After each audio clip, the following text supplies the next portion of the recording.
નમસ્કાર. આજના virtual training પ્રોગ્રામમાં આપ સૌનું હાર્દિક સ્વાગત છે. આજે હું આઈટીઆઈમાં ચાલતા સર્વે ટ્રેડ અંતર્ગત ટોટલ સ્ટેશનની ગોઠવણી કઈ રીતે કરવાની એની હું વિગતવાર માહિતી આપીશ. જેમાં આપણે આ અગાઉના ચેપ્ટરમાં જોઈ ગયા કે ટોટલ સ્ટેશન કેવી કેવી પરિસ્થિતિઓમાં અને એને ગોઠવવા માટે કઈ રીતની કાળજી રાખવાની હોય છે. હવે આપણે જોઈશું કે એને ગોઠવવાનું ટ્રાયપોડ પર ગોઠવતી વખતે કઈ કઈ સાવચેતી રાખવાની હોય છે. ટોટલ સ્ટેશન ગોઠવવા માટે આપણે એક નીચે મુજબના આપણે સ્ટેપ જોઈએ, જેમાં યોગ્ય ઇન્સ્ટ્રુમેન્ટ સ્ટેશન પસંદ કરવું. ઇન્સ્ટ્રુમેન્ટનું સેન્ટર જમીન પરના ઇન્સ્ટ્રુમેન્ટ સ્ટેશનની બરાબર ઉપર હોવું જોઈએ. હવે આમાં તમે જ્યાં સર્વે કામ કરવાના હોય ત્યાં જ્યાં પોઈન્ટ જે લેવાનો હોય, એટલે કે સ્ટાર્ટિંગથી જ જો તમને પોઈન્ટ આપી દીધો હોય, જેમ કે વુડન પેક ત્યાં લગાવેલો હોય, એની ઉપર એક ખીલી લગાવેલી હોય સેન્ટરમાં, તો એના ઉપર આ ટોટલ સ્ટેશન ગોઠવવાનું હોય છે. સેકન્ડ જોઈએ, ટ્રાયપોડ પરથી પ્લાસ્ટિકની કેપ દૂર કરો. ઘોડીના પાયા એટલે કે ટ્રાયપોડ, આ જે ટ્રાયપોડ જે છે એના 3 લેગ હોય છે. તેની મહત્તમ લંબાઈ કરતાં 10થી 15 સેન્ટીમીટર ટૂંકા રહે તે રીતે એને ખોલવા જોઈએ. ટ્રાયપોડ હેડ ઓબ્ઝર્વરની છાતીના લેવલે રહે તે રીતે, એટલે કે તમારું જે ટ્રાયપોડ છે એ રીતે ગોઠવવું કે ટોટલ સ્ટેશન મૂકો ત્યારે તમારા આઈ કોન્ટેક્ટમાં રહે. ટોટલ સ્ટેશનના 3 લેગને વધારે ખુલ્લા કરી દેશો તો એ ટોટલ સ્ટેશન જ્યારે મૂકશો ત્યારે એની હાઇટ ઓછી હશે, તો તમારે સીધા ઊભા રહીને પોઈન્ટ્સ નહીં લેતા, તમારે થોડા વાંકા વળીને પણ પોઈન્ટ્સ લેવા પડશે. માણસની હાઇટ વધારે હશે, એટલે કે જે સર્વેયર છે, જે સર્વેયરની હાઇટ વધારે હશે તો તેના માટે થોડું ડિફિકલ્ટ રહેશે. અસરકારક સર્વેક્ષણ માટે ઇન્સ્ટ્રુમેન્ટની ઊંચાઈ અગત્યની છે.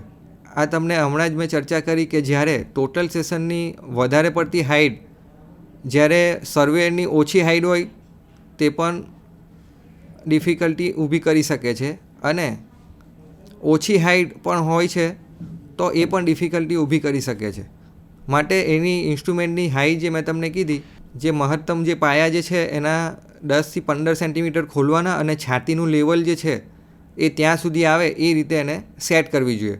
જો તમે પોતે જ સર્વે કરવાના હોય તો તમારા જે શોલ્ડર છે એ શોલ્ડર સુધી એનું જે ટ્રાયપોડનું હેડ રહે એ રીતે એને ટ્રાયપોડને ગોઠવવો જોઈએ. નવા સ્ટેશને ટોટલ સ્ટેશનને યોગ્ય સ્થાને ગોઠવી તેનું લેવલિંગ કરવું જોઈએ.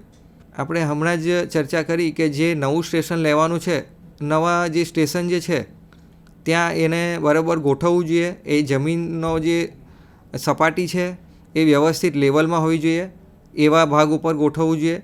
અને પહેલેથી જ જો પોઈન્ટ આપી દીધો હોય તો એના ઉપર ટ્રાયપોડને ઓળંબા દ્વારા એ પોઈન્ટથી અથવા તો લેઝર બીમ પોઈન્ટથી તેમને સેન્ટરિંગ કરવું જોઈએ. ઓપ્ટિકલ પ્લમેટની મદદથી ઇન્સ્ટ્રુમેન્ટની નીચે વુડન પેક જમીનમાં અંદર બેસાડવો. હવે અહીં એવું કહેવા માગે છે કે તમારે જો પોઈન્ટ ઇન્સ્ટ્રુમેન્ટ ગોઠવા પછી તમારે લેવાનો હોય તો તમારે લેઝર પોઈન્ટથી જમીન ઉપર એ લેઝર પોઈન્ટ હશે ત્યાં વુડન પેકને જમીનમાં બેસાડવાનો રહેશે. જમીનમાં કોઈ સ્ટેશને પહેલેથી જ પેગ એટલે કે વુડન પેગ મારેલો હોય તો તેના ઉપર ઇન્સ્ટ્રુમેન્ટ ગોઠવવાનું રહે છે. એટલે સ્ટાર્ટિંગમાં જો તમને પોઈન્ટ આપી દીધો હોય તો તમારે સેન્ટરિંગ કરવાનું રહેતું નથી, એટલે કે પોઈન્ટ લેવાનો રહેતો નથી. તેના ઉપર વુડન પેગની ઉપર એક ખીલી હશે, એ ખીલી ઉપર ટોટલ સ્ટેશનના જે લેઝર પોઈન્ટ છે એને સેટ કરવાનો હોય છે. ત્યારે એનું સેન્ટરિંગ અને ટોટલ સ્ટેશનને એ પોઈન્ટ પર ગોઠવી શકશો. લેવલિંગ નાના લેવલની મદદથી થઈ શકે છે. ટ્રાયપોડ હેડમાંથી ઓરંબો લટકાવીને અથવા નાનો પથ્થર પડતો મૂકીને સ્થાન નક્કી કરી શકાય છે. હવે તમને કોઈ પોઈન્ટ આપી દીધો છે, એટલે કે વુડન પેક ખીલી સાથે પહેલેથી જ લગાવેલો હશે, તો તમારે જો ટોટલ સ્ટેશનમાં લેઝર પોઈન્ટ ચાલુ હશે તો એના દ્વારા, અથવા તો જો તમારી પાસે ઓળંબો નહીં હોય તો એક નાનો પથ્થર એ જે ટોટલ સ્ટેશનનો સેન્ટર છે ત્યાંથી તમે પડતો મૂકીને પણ આ પોઈન્ટ લઈ શકો છો. ટ્રાયપોડ હેડનું આશરે પડતું લેવલિંગ અને સેન્ટરિંગ થઈ ગયા પછી ટ્રાયપોડ લેગ ઉપર દબાણ આપીને તેને બરાબર જમીનમાં દબાવવું જોઈએ. કેમ કે ઘણીવાર જમીન તમે જે એરિયાનો સર્વેઇંગ કરવાના છો તે એરિયામાં જમીનનું લેવલ એક સરખું હોતું નથી. તમે જ્યારે ટ્રાયપોડ અંદર જમીન ઉપર બેસાડો છો, ગોઠવો છો, ત્યારે કોઈ લેગ ઉપર હશે, કોઈ લેગ નીચે હશે અને તમારું જે લેવલ છે એ બરાબર થશે નહીં. તમારે જે આ ટ્રાયપોડને છે એ લેવલમાં લાવવા માટે કોઈ લેગ ઊંચો હોય, વધારે પડતો ઊંચો હોય તો એને તમારા પગ દ્વારા એને પુશ કરીને એને લેવલમાં લાવવો જોઈએ. ફરીથી લેવલિંગ અને સેન્ટરિંગ ચકાસવું જોઈએ.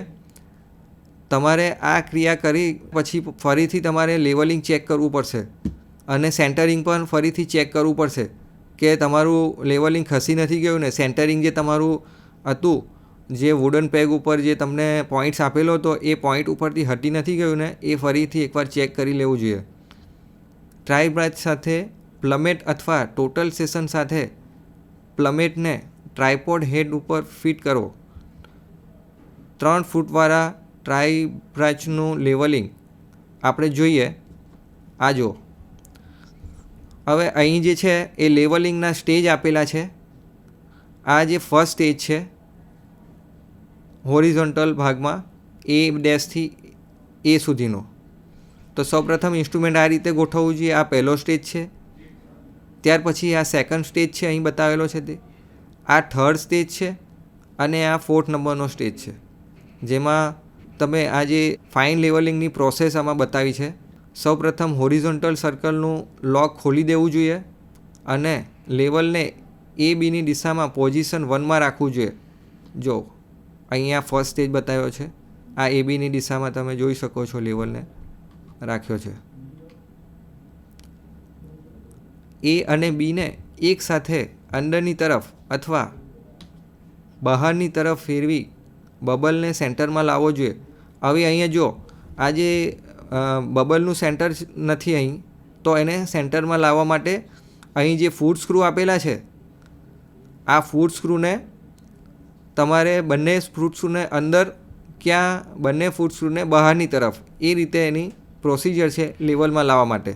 તો આ જે લેવલ જે છે એને સેન્ટરમાં લાવવા માટે આ પ્રોસેસ કરવી પડશે. ત્યારબાદ ઇન્સ્ટ્રુમેન્ટને 90 ડિગ્રીએ ઘુમાવી લેવલને પોઝિશન 2માં લાવવું પડશે. હવે અહીં જે છે આ સેકન્ડ પોઝિશન છે 90 ડિગ્રી ઉપર.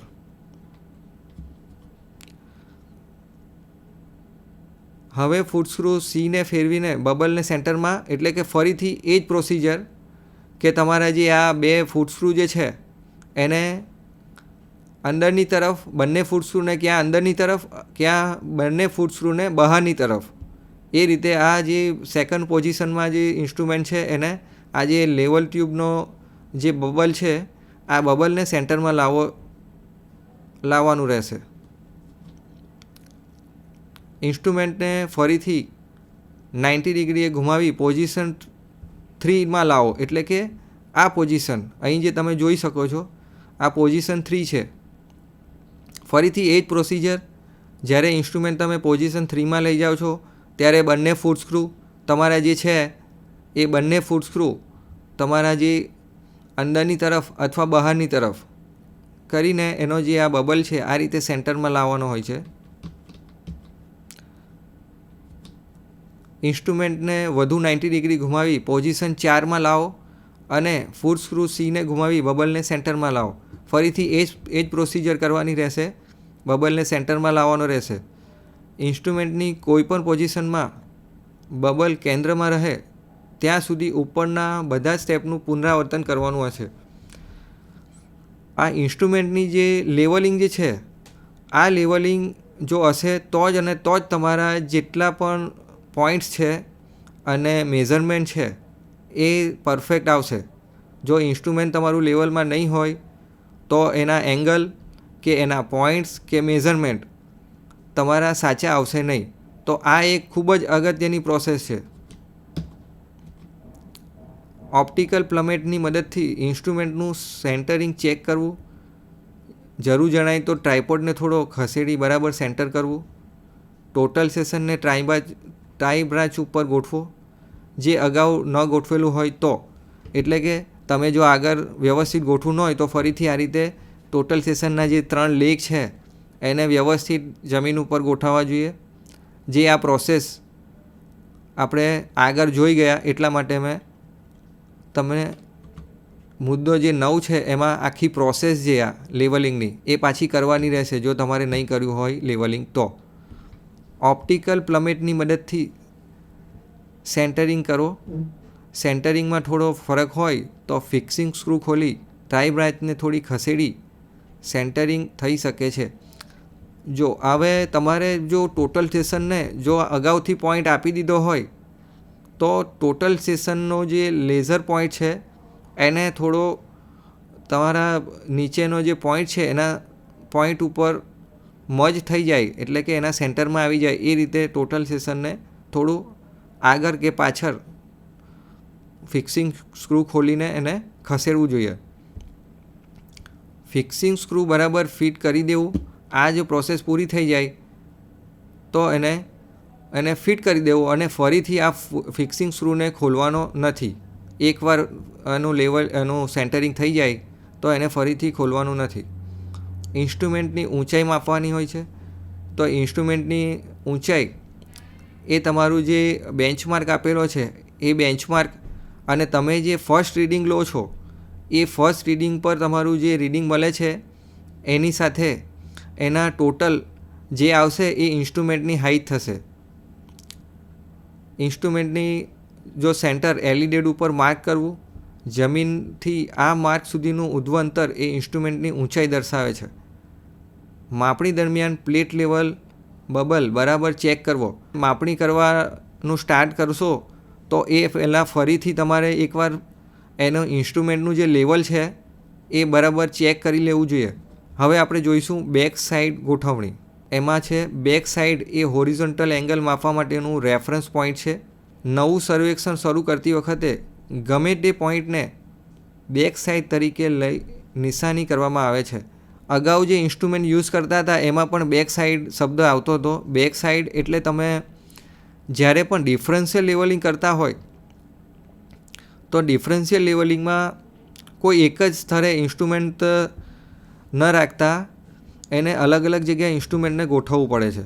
આ પ્રોસેસ કરવા માટે તમે જ્યારે સૌથી પહેલો જે પોઈન્ટ લીધો છે એ પોઈન્ટ અને એની આગળનો પોઈન્ટ એ લીધા પછી તમે જ્યારે ઇન્સ્ટ્રુમેન્ટની જગ્યા ચેન્જ કરો છો ત્યારે ફરીથી એની પાછળનો પોઈન્ટ એટલે કે તમે જે ફોર સાઈડ હતો એ ફોર સાઈડને તમે જ્યારે ઇન્સ્ટ્રુમેન્ટ ચેન્જ કરો છો એ બેક સાઈડ થઈ જાય છે. એટલે ફરીથી તમે ઇન્સ્ટ્રુમેન્ટની જગ્યા જ્યારે ચેન્જ કરો છો ત્યારે એ ફરીથી પોઈન્ટનું રીડિંગ લેવાનું છે.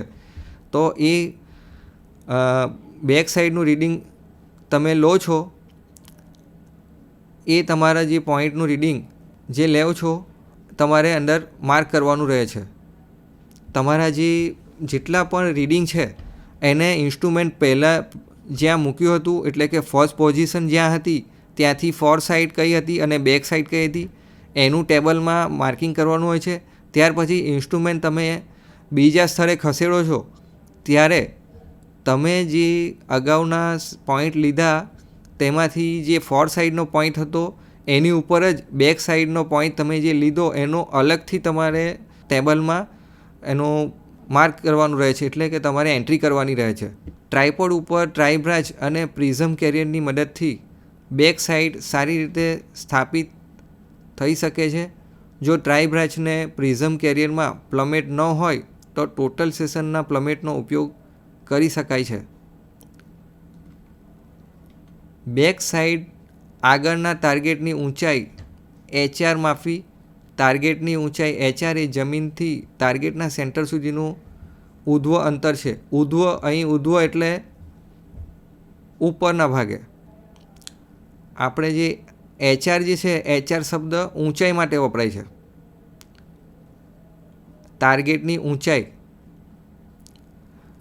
સ્ટેશન અને બેક સાઈડ તૈયાર થઈ ગયા પછી કંપાસની મદદથી સ્ટેશનની બેક સાઈડનું સાચું બેરિંગ એઝીમુથ માપવું જોઈએ. એઝીમુથ 0 ડિગ્રીથી 360 ડિગ્રીની વચ્ચે ઉત્તર સાથે ઘડિયાળના કાંટાની દિશામાં મપાય છે. તમારું આ જે બેરિંગ જે માપવાની પ્રોસેસ છે એ હંમેશા ઘડિયાળના કાંટાની દિશામાં હોવી જોઈએ. મેગ્નેટિક ડિક્લિનેશન શોધી સાચું બેરિંગ શોધો. હવે આ મેગ્નેટિક ડિક્લિનેશન એટલે કે તમારો જે ચુંબકીય સોય જે અંદર તમારા જે એંગલ જે માપો છો એમાં જે મેગ્નેટિક સોય જે હોય છે એ ખરેખર વર્ક કરે છે કે થોડી આગળ પાછળ રહે છે એ ચેક કરવાનું હોય છે અને ત્યાર પછી તમારે આ એંગલ નોંધવાનો હોય છે. જો સ્ટેશન પોઈન્ટ અને બેક સાઈડ પોઈન્ટના ભૌગોલિક યામો જાણતા હોય તો ટોટલ સેશન આપોઆપ સાચું બેરિંગ ગણી કાઢે છે. હવે તમારું જે ટોટલ સેશન છે હંમેશા જ્યારે પણ માપણી શરૂ કરો ત્યારે એના જે બેરિંગ છે એ બેરિંગ તમે જાણતા હોય તો અંદર સ્ટાર્ટિંગમાં જ એન્ટર કરી દેવા, અને નહીં જાણતા હોય તો ટોટલ સેશન ઓટો મોડ પર પણ એ પોઈન્ટ્સ એ બેરિંગ લઈ શકે છે. તમે મેન્યુઅલી પણ એ બેરિંગ અંદર એન્ટર કરી શકો છો. સર્વેર કંપાસ અથવા જીપીએસ રિસીવરની મદદથી ચોકસાઈપૂર્વકનું ઓરિએન્ટેશન કરી શકાય છે. હવે આપણે જોઈએ સાચા બેરિંગનું માર્ક, એઝીમુથ માર્ક. એઝીમુથ એટલે કે સાચું બેરિંગ. સાચું બેરિંગ એ પ્રિઝમ વિનાનું બેક સાઈડ છે. દૂરના કોઈ ઓબ્જેક્ટ કે તીક્ષ્ણ ઊભી ધારને એઝીમુથ માર્ક તરીકે લઈ શકાય. હવે આપણે જો એઝીમુથ એટલે કે સાચું બેરિંગ. હવે આ સાચા બેરિંગમાં તમે જે બેક સાઈડ પર પોઈન્ટ લીધો એને ગણવામાં આવે છે, અને દૂરના કોઈ ઓબ્જેક્ટને, કોઈ દૂરનો ઓબ્જેક્ટ તમે કોઈ પણ લઈ શકો, જેમ કે તમારો ઇલેક્ટ્રિક પોલ, કોઈ જૂની બિલ્ડિંગ, કોઈ તમે એની કોઈ નાની કેબિન હોય કે જે તમે ઇઝીલી એને માર્ક કરી શકો. આ નિશાની એવી હોવી જોઈએ કે જેથી આસપાસના અન્ય ઓબ્જેક્ટ કરતાં જુદું જ તરી આવે અને ગૂંચવાડો ઊભો ન થાય. તમને કીધું કે આ તમારો જે પોઈન્ટ છે, એઝીમુથ માર્ક જે છે એ હંમેશા તમને ક્લિયરલી તમને ખ્યાલમાં આવી જાય કે અમે આ જ પોઈન્ટ લીધો હતો, એટલે ગૂંચવાડો ઊભો ન કરે એવો હોવો જોઈએ. યોગ્ય સાચા બેરિંગ, સાચું જે માર્ક છે એ નક્કી થઈ ગયા પછી તેનો વિગતવાર સ્કેચ બનાવી તેની માહિતી ફિલ્ડ બુકમાં નોંધી લેવી જોઈએ. એક જ સાચા બેરિંગનું માર્ક એક કરતાં વધારે ટોટલ સેશન માટે ઉપયોગમાં લઈ શકાય. કેટલાક સીપીયુ અને ડેટા પ્રોસેસિંગ યુનિટ માટે ખૂણા અને અંતરની ગણતરી કરવા બેક સાઈડ માપોની જરૂર પડે છે. ઘણીવાર બેક સાઈડ સેટ કર્યું હોય તો પણ તેની પાછળ વધારાનું સાચું બેરિંગનું માર્ક સેટ કરવામાં આવે છે, જેથી ઓરિએન્ટેશનમાં કોઈ ભૂલ હોય તો સુધારી શકાય. હવે આપણે જોઈએ ટોટલ સેશન વડે માપણી. એકવાર ટોટલ સેશન અને બેક સાઈડનું સેન્ટરિંગ અને લેવલિંગ થઈ જવાથી હાર્ડવેર સેટઅપ પૂરું થાય છે અને સોફ્ટવેર સેટઅપ શરૂ થાય છે. દરેક ઇન્સ્ટ્રુમેન્ટમાં સોફ્ટવેર સેટઅપ અલગ અલગ રીતે થાય છે. આ માટે કેટલાક અગત્યના સેટિંગ્સ આપણે જોઈએ. સિસ્ટમમાં જે છે તો choose appropriate existing interface for data output. દરેક ઇન્સ્ટ્રુમેન્ટમાં સોફ્ટવેર સેટઅપ અલગ અલગ રીતે થાય છે. કેટલાક અગત્યના સેટિંગ્સ જોઈએ છે. સેટિંગ્સમાં સિસ્ટમ સેટિંગ એ તમારા જે ઇન્ટરફેસ છે એ ઇન્ટરફેસમાં જે સેટિંગ આવે છે એ ખાસ તો તમારે અંદર આવતા હોય જે નોર્મલી એક સરખા જેવા હોય તે પહેલાં જોઈ લેવા જોઈએ. એંગલ મેઝરમેન્ટ, ટિલ્ટ કરેક્શન અને ટિલ્ટ કોમ્પન્સેટર. એટલે કે ટિલ્ટ એટલે કે જો કોઈક શેક થતું હોય કે કંઈક કરેક્શન હોય એનો કરેક્શન જે મિનિમમ જે હોય એ કરી લેવું જોઈએ. હોરિઝોન્ટલ ઇન્ક્રીમેન્ટ્સ એટ રાઇટ એંગલ એ ક્લોકવાઇઝમાં હોવું જોઈએ. Unit setting, angle in degree, minute and second. હવે આ જે એંગલ તમે માપો છો એ ડિગ્રી, મિનિટ અને સેકન્ડમાં હોવા જોઈએ. ડિસ્ટન્સ જે છે એ મીટરમાં સેટ કરવું જોઈએ. ટેમ્પરેચરને ડિગ્રી સેન્ટીગ્રેડમાં સેટ કરવું જોઈએ અને પ્રેશરને એચપીએમાં. EDMનું સેટિંગ જોઈએ. Select IR laser fine measuring mode, એટલે કે તમે IR લેઝરને સેટ કરવો અને ત્યારબાદ મેઝરિંગ મોડને સિલેક્ટ કરવાનું રહેશે. Set appropriate value for the prism constant, જે ટોટલ સ્ટેશનમાં જે એપ્રોપ્રિએટ વેલ્યુ તમારી જે છે એનો જે કોન્સ્ટન્ટ છે એ કોન્સ્ટન્ટ તમારે એકવાર સેટ કરવાનો રહેશે. આગળ તે પોઈન્ટ તમે સ્ટાર્ટિંગ પોઈન્ટ છે તો એના નંબરિંગ ત્યાંથી સ્ટાર્ટ થશે. એટમોસ્ફેરિક પેરામીટર્સ, જેમાં એટમોસ્ફિયરિક કરેક્શન ડેલ્ટા D1ની in ppm can B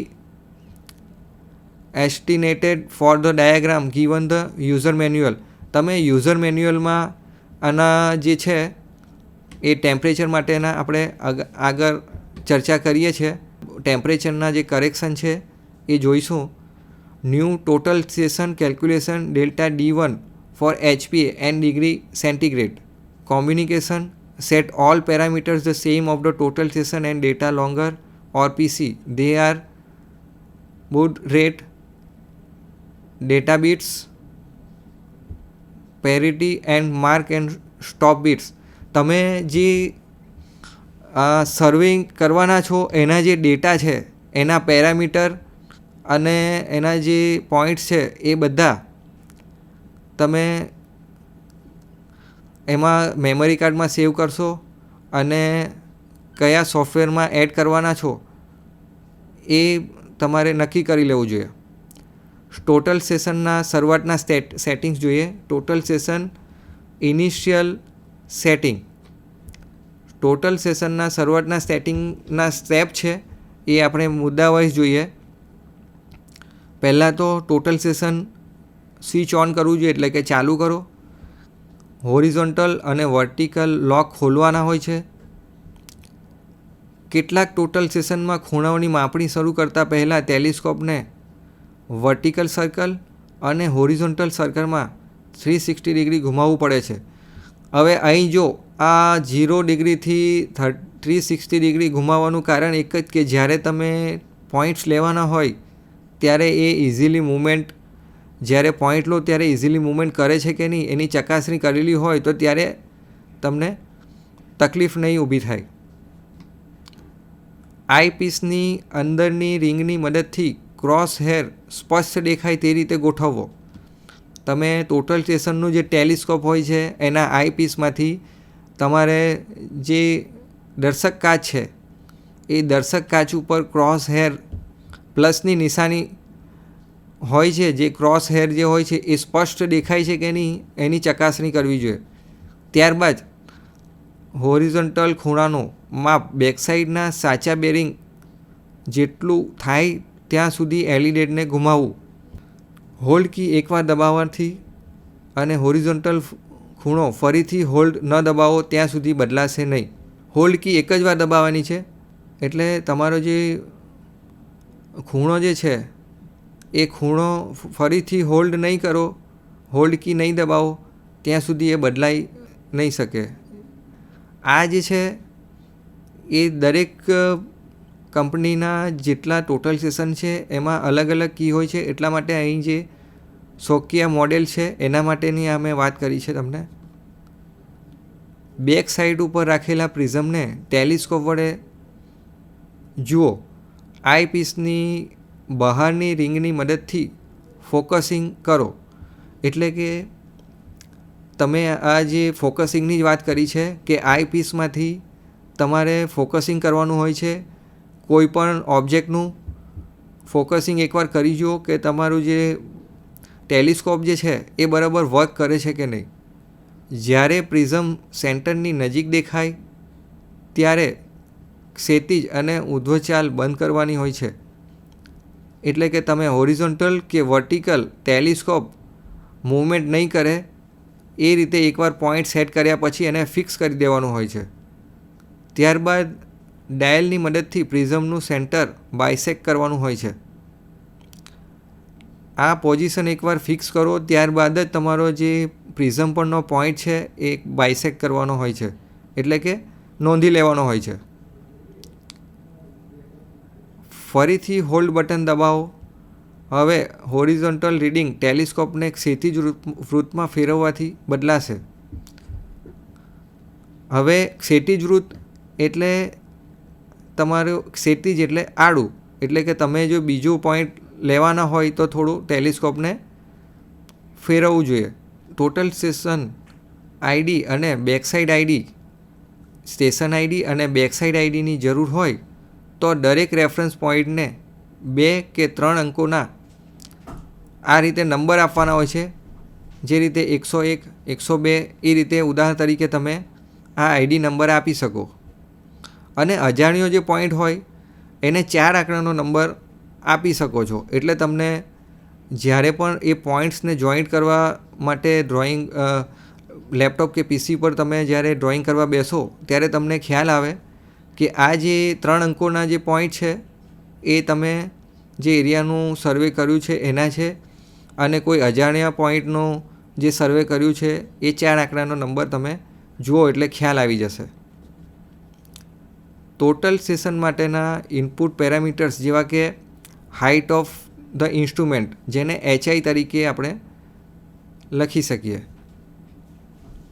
E0, N0 અને H0, ઇસ્ટિંગ, northing, RL, E0 1000, N0 1000 અને H0 1000 તમે આપી શકો છો, જેથી ઋણ નિશાની અવગણી શકાય.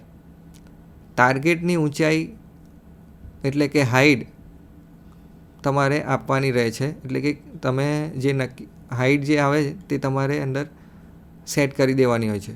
પ્રિઝમ તરફનું પોઇન્ટિંગ ફરી ચેક કરો. તમે જે પ્રિઝમ ઉપર ફોકસિંગ કર્યું છે એ જ પ્રિઝમ ઉપર તમારું પોઇન્ટિંગ છે એ બરાબર છે કે નહીં, ફોકસમાં છે કે નહીં, એ પોઈન્ટ એ બરાબર ચેક કરવાનું હોય છે. ડિસ્ટન્સ કેલ્ક્યુલેશન કીની મદદથી બેક સાઈડનું માપ લેવો. એટલે બેક સાઈડ એટલે તમે જે આગળનો પોઈન્ટ માપો છો એને ફોર સાઈડ કહેવામાં આવે છે, અને તમારું જે ઇન્સ્ટ્રુમેન્ટ છે જે સામેનો પોઈન્ટ એટલે કે તમે જે ફોર સાઈડનું માપ લીધું એનાથી તમારી બેક સાઈડનો જે પોઈન્ટ છે એની વાત કરી છે. ટોટલ સેશન LCD ડિસ્પ્લે પરથી horizontal angle, vertical angle, slope distance, easting, northing RL વગેરે ફિલ્ડ બુકમાં નોંધવા જોઈએ. ન્યૂ જોબ અથવા એક્ઝિસ્ટિંગ જોબ ઓપન કરો. જોબ એ ટોટલ સેશનના મેમરી કાર્ડમાં સંગ્રહ થયેલી માહિતીની ફાઇલ છે. હવે તમે ટોટલ સેશનથી જ્યારે તમારું સર્વેઇંગ કામ શરૂ કરો છો ત્યારે એને હંમેશા ન્યૂ જોબ એ રીતે નામ આપીને તમારું સર્વેઇંગ કામ ચાલુ કરવું જોઈએ. થોડા પ્રશ્નો વિશે ચર્ચા કરીશું. બેક સાઈડ શેના માટે હોય છે? તો બેક સાઈડ એ હોરિઝોન્ટલ એંગલ માપવા માટેનું રેફરન્સ પોઈન્ટ છે. નવું સર્વેક્ષણ શરૂ કરતી વખતે ગમે તે પોઈન્ટને બેક સાઈડ તરીકે લઈ શકાય. હવે મેં તમને હમણાં જ વાત કરી કે બેક સાઈડ એ ક્યારે લેવામાં આવે કે જ્યારે પોઈન્ટ ચેન્જ કરવાનો હોય.